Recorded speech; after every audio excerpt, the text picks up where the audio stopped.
Fugalei o le asolo na lima le nei o le masina mati ua whelua sifunga. Taro fata whai le fata e mai mai o le te tua tu le Maketi. Tato Maketi Fugalei. Ia se itila mai foi se tato atu nu ultulanga o lo o iaile. Ngā solonga o ngā luenga i asta itasi Samoa ma le vai taimile nei o le loka loka i o atu nu. Ia e me se o le te tala ai fo il tato atu nu ina yaso ia sa tapuni ai o no o nisi sa maua test positive fa mai malanga ia na o mai palo lo la itia e fa tawaia o lo papalangi o lo ss fo ia mai fa lo la e tone tele le sopo ia marca pisilia la potso na fe mesa o fa tau kapis ia o la live le fai o le Potsen Market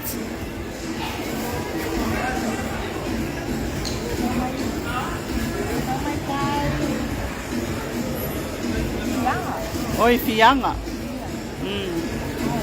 lopoloka tu maulio pa maka fiangi kupe mau le aso le kapis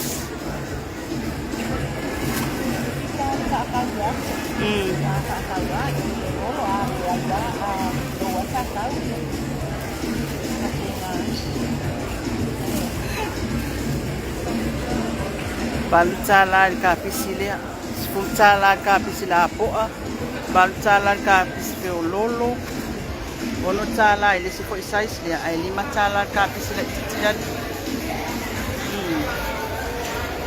lawa male ava mai fangaloa tele ale na maukeni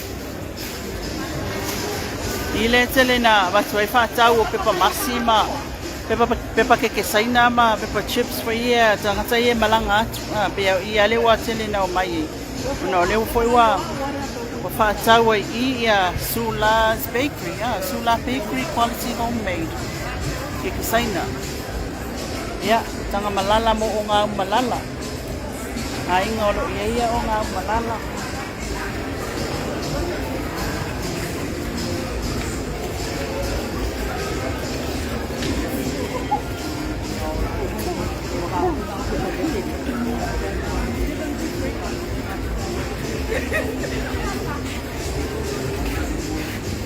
o mai lole i le fangu Samoa malelenga fangu Samoa malelenga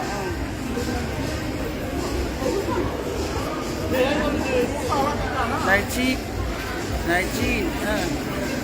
tene na fia ole season le nei Naiji Samoa tele ia na aule le wa fua mai le taimi lava nei al tausanga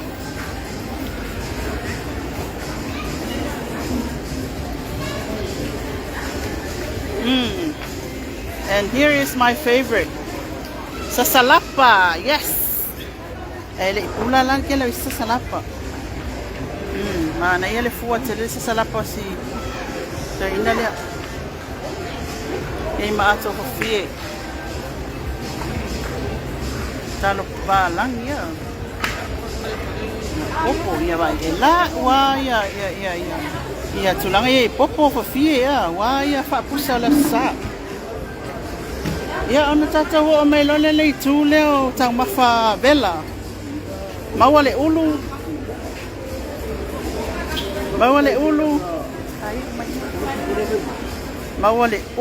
ole taamu ole talo malfai tina fe foi le nga me fata vai usu umale asa iau tau mafai fia se tu pe mau ai asu ni masala tala le asu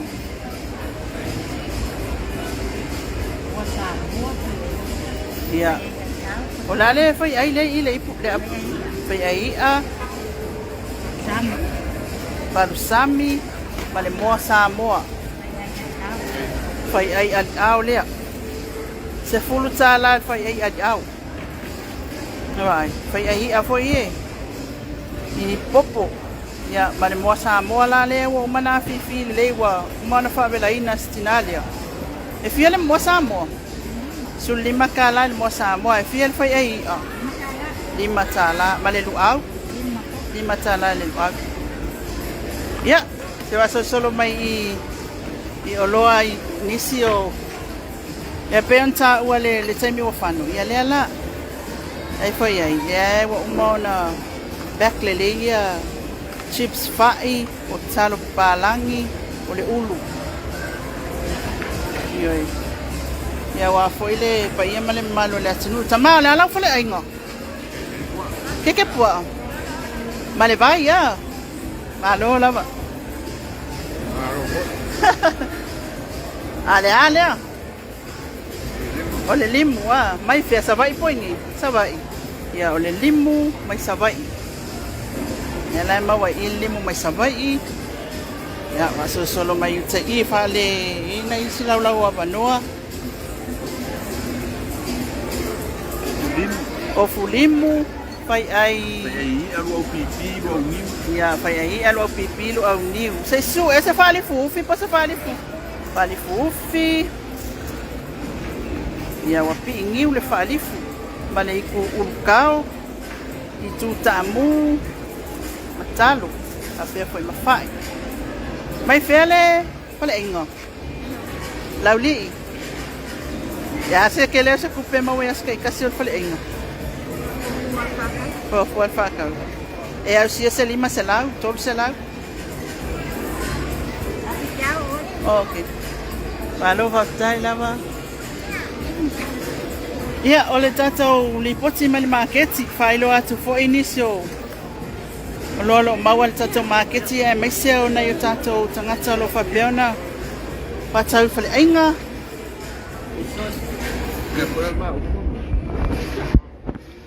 Ia, mai whea o lua. E se lua whale ainga. O ia, o mala o laku. Ia, ole ulu, ole kamu. Luau, fai. E pea a kamera, o camera kama whaka. Hello. Yeah, vai sau kala. Lale ni to atu ngā ole. Ore kai minge ko wiki male kama whai ngā lau whale ainga. Ia, ki ngā ngā whawha wa ia lea kama whai a kōte I kai fia ko pe mawai lau whale ainga.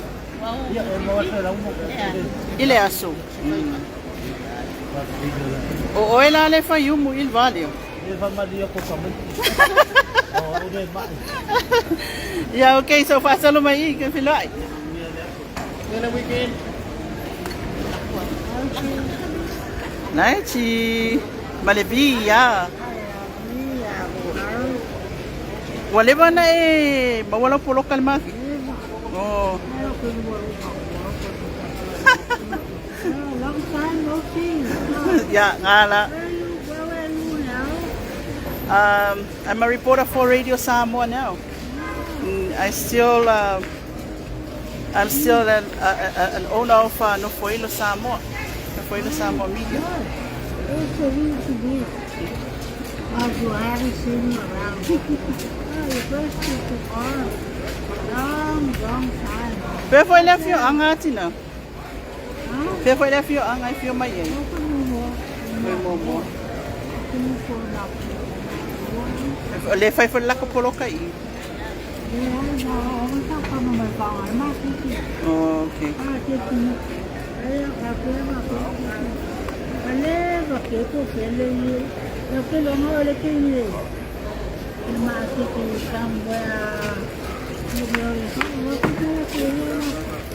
Dai. Se io foi mai. Se vuole fare solo la lipo. Dia le Maketi. O le Radio Samoa.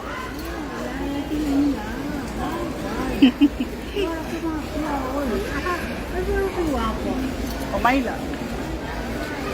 Ma no tina. Yeah, okay tina. O fa li fu.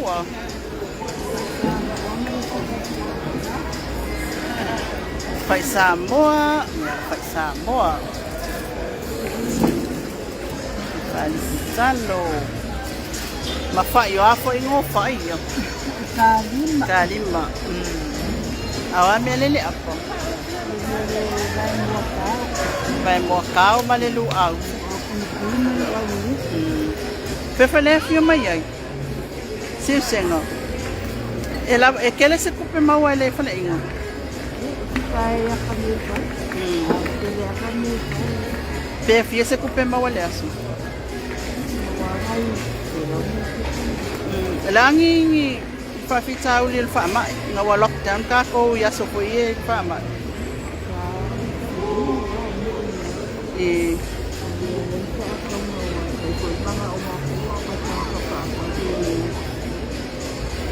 O e se se pengal bengal ai nga pengal paula le ala atu pe farang lango i.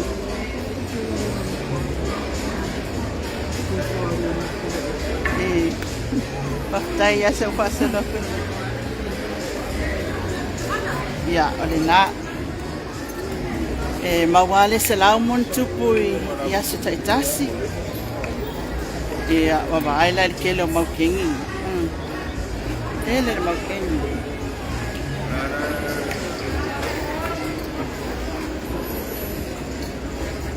Kista mo ka si vai. Tapi si vai mai felia. Vai o ka mo le va. Ah, la va. A festa e facau calo felia. Oh, solde. Ele ya la nga. Ya la nga le que sabe pueo ko.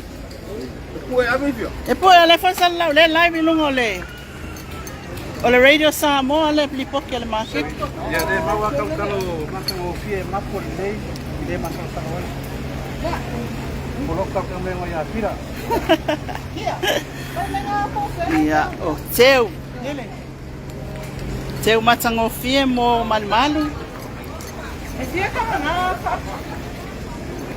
Fala wilo. Ifi. Oi, kai lima ka la ka wifi. Nga mai ole silo makuala na usaula ko e koluang ka wifi fa ka ulo. Ia, ole ngalwenga masan ya le telo tina fa ito ngala yasto na itetas. Ile pe anga i mai ele au teu farsa. Ia e faila la tau fa tau teu ol farsa wa fo le fa matango fiina o mal tapuai.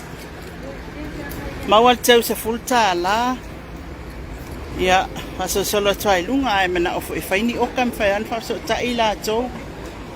Ia ona fai ai leo o lau oka e tsau piki o la le tu ai nga oka la le tu ai nga keu o la le skaili ni mau umai mau foi ula ni awala foi tau lang pa ia misa nei tu leo te leo tu atu i te uma la au fa tau atina ia fa pe foi nei tama fa tonga la au e mau ai ia tatou me tau lima masani leo lo o Tulo lava. Vamos. Umiraso. Tai lava. Ia va ai. Oka matango fie ia. Ola awana tina. Malo. Mana ia te wa. Ia vai e pe ana ta wa fai oka. Afa pe te mana ola oka ia maliskai ki mga ai em fai ana maua. E iai foi lá ia la au foi e fatau atu mo tangoa o e tuile teu. Ai. Ole ola utiltilo iai mai tau sanga o tuana i matau sanga nei mai taimi nei wa fa atu teleina ia le tulanga le tonga la auma la au fatau e meso teu. E tau mai ia e tasil nei mata fa yoi o lo nga solo al nisi o le pa ia male malo se tata wa tunu e fatino ma wa foi la alto to o plants la iki ia wale e hangi lu mo le fale ia petu foi lungo o lau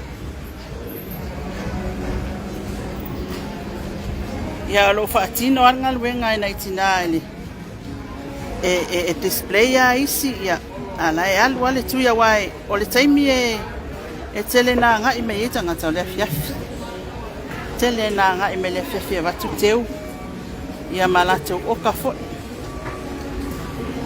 Nei tūl nei o lo iei fo I ma Ia Samoa. Ui. Tā lofa lau fionga. Ia tau lima. Tā noa. Ia tūlanga ufa pena. Iei fo I ma Ia Samoa. Tātou. Nea sina al tātou atunu. Nea lo wha ingoa nei o le ia tonga. Ia aise ia mai tonga. Ai le tātou ia Samoa. E maua foi ia. Ia foi e. Ia sai. O siapo.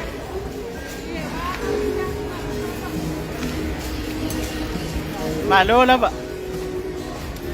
Maua le ula lopa. Ia. E lea mea tau lima, ula fala, to mafue, ne ela manai, o loa ia palangi. Ia, Free Maketi fo ie, atawa ia. O, le tipi ia. Tau tipi, e tangata le fia ula sikaleti palangi e fia ula le tipi. Malo lava. Ya la tonu ai e tonu male. Tulanga lea.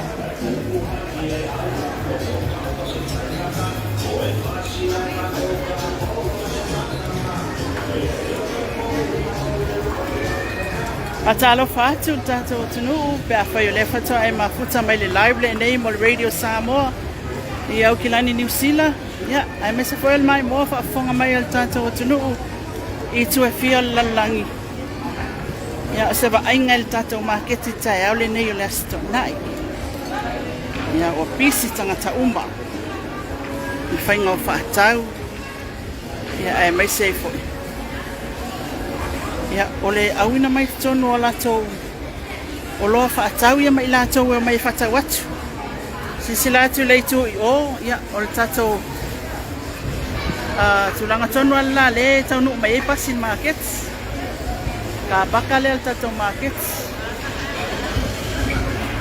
O le tula I o le tatou Maketi o lo iai le whalelang mea matala e peona e titilo atu iai. Sisila atu iai tatou atunu. O la iai la au tutoma. Patula au. So o se tu ainga la au. Wala au aina. Wala au faisua. O la au whamatangofi e maota. Ia o loo iai umale tula le la tato e fo ia tu iai. Ia awa fo se awa le titila mai le nai le. Ma le sila mai fo ia le tato o tunuu. Na lola wa. Ile tulanga o ia le tato Maketi.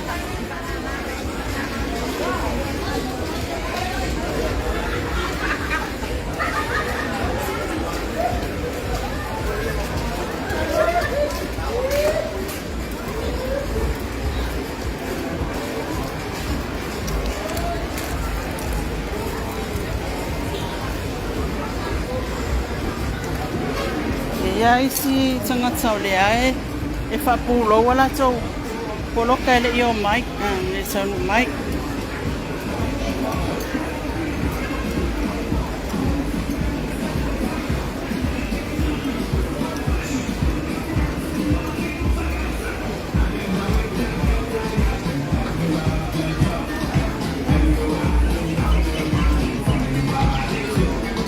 ana e tau talo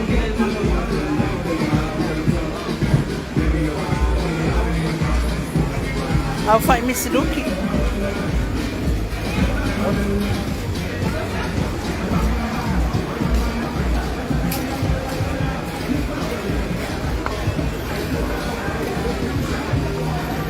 Tele le pepa isala elo maua male pepa koko mango. Ya, wala au fai sua, karoti, cibolo, kukama.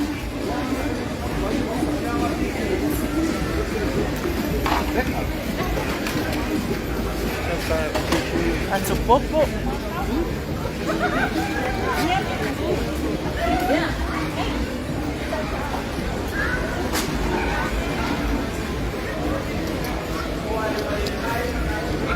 Tawanga.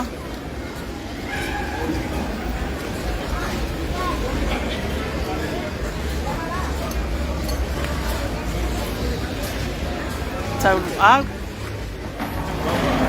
Pea ngai mai whakaukalo. Oe, ona ia talo. Oh, okay. Mai whele whionga.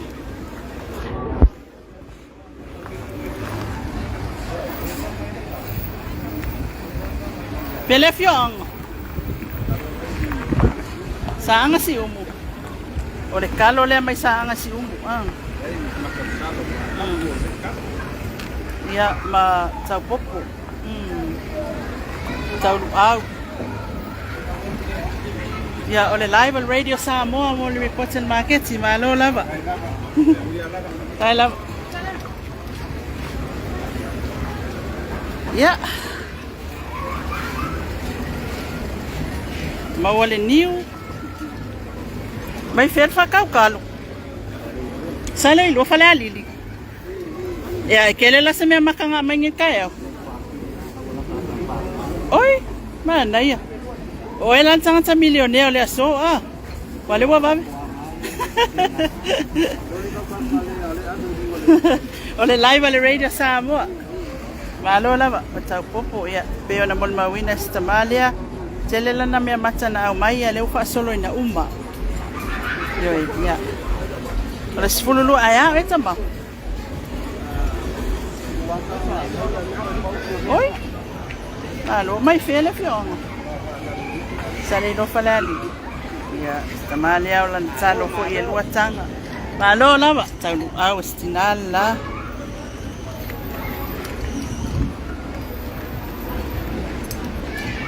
Tau au alo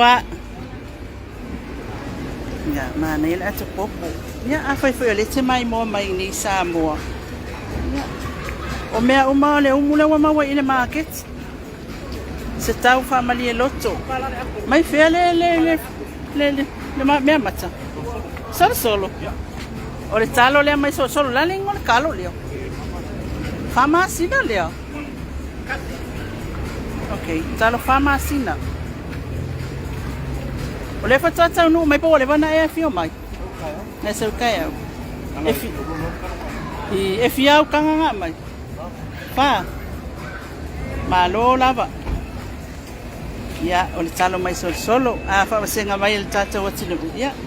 E fe lolo ana ia fio anga o le tata watinu o le na mai le me mata tai au nei. Ya, awa fo ile sa ilia se leni ya ai ole o nanga foi se tata wa tunu ul tulanga tau mafa yoi ato ulu ela male fai paka le paka foi paka nga pat Samoa ala le ngole ulu le ole wow ya le ala mai fele vio anga oto leva malo leva ya tele au fai paka e mala o fai misluki ya e fai uai le la kamo soa ale ko mai pa wala le soa ai kongol makeki ako mai fele fatong mai fatong leva o la poloka ma me mata ia pele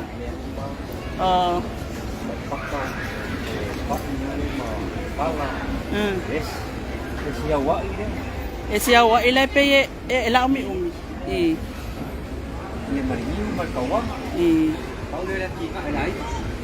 e sanga ta fainga luenga nga oe malawati na el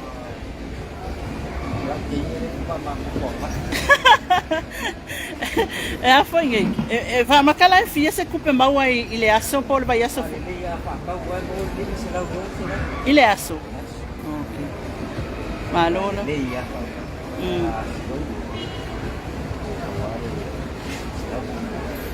e se fa na fa ongo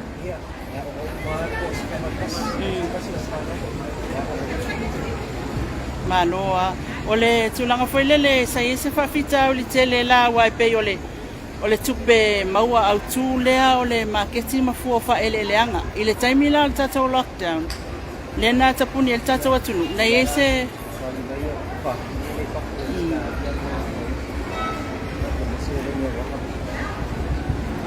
Malo. Taite. O lau soa ala ku mai o wa pe al maketi ato ale no tami loi pa wale o soa o maua. O lewa na display. O lewa. Ya, malo. Malo a whaftaite le lava molo a mano. Tai lava. Ia. Tala fia fi. Malo lava. Ia.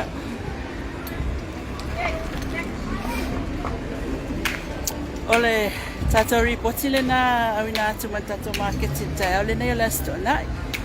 Tato le manatu ya na fo isa mai mo masisi la mai tato watu nuu. Ile tato maketi Fugalei me se foi o manatu malangona o nisi o tato watu nuu atu sai foi ele ngata o taimi na tapuni ele tato watu nuu ai me se taimi lava le nei o fama. Ia ifua fa ele leanga ia male fa lango ia o nisi o tato watu nuu ele o fainga luenga. Ia o se tupe le paule o se alanga tupe fa lango ia mo tau singa o ainga le ngata leo fa na wa onga. Sato ripoti atu na mai pia Fugalei tato maketi la tato mawasan fa poponga la stona e lumana iai mai tato Fugalei ai mo temne o mai na vai mo radio Samoa sai foi ia